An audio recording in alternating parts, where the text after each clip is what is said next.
You're not hearing me, Frank. My son is sick. That's it. There's nothing else. Denzel Washington in 2002's really tragic drama, John Q. He played that helpless father whose insurance wouldn't cover his son's heart transplant, so he had to take matters into his own hands. Yeah, sadly, this plight is still being felt across the country, and now desperate families are using a more modern invention, crowdfunding sites, to save their loved ones. The growing trend of Kickstarters for medical bills was started by those whose insurance ran out before they completed their treatment or recovery. Tonight, The Insider investigates the emotional impact of medical crowdfunding.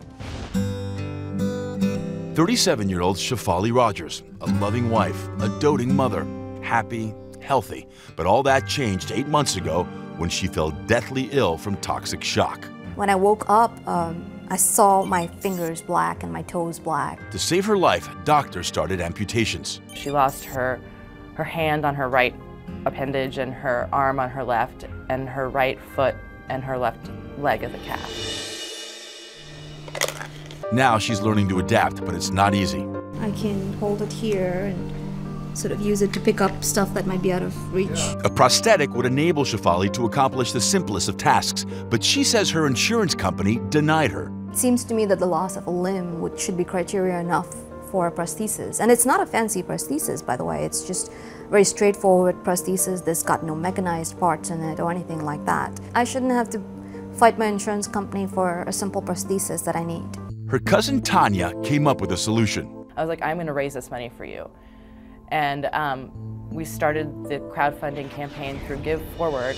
It should raise a red flag for us because we're basically telling people they're on their own if they encounter a crisis. Ellen Olin, author of Pound Foolish, Exposing the Dark Side of the Personal Finance Industry, says crowdfunding, once dominated by filmmakers, is fast becoming a medical necessity. Roughly about 20% of people have deductibles now of several $1,000s.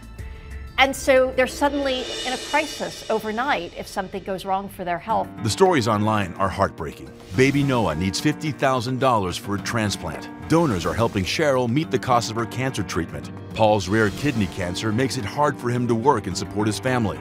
This woman has terminal cancer and just wants to complete her bucket list at 30. GoFundMe told me that their medical vertical raised $147 million last year, making it one of their biggest grossing verticals on the site. Shaefali's site, giveforward.com/prosthetics, set a goal of $100,000. To date, the site has raised $76,825. And for Shaefali, just in time. Make a wish.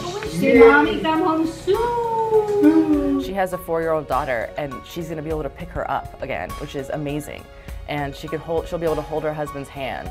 Things that we take for granted, she'll be able to do again because of the people that helped with this site. I'm humbled. You know, hearing stories like that, it makes you realize there is a lot of good in this world. Restores your faith. We're going to be right back.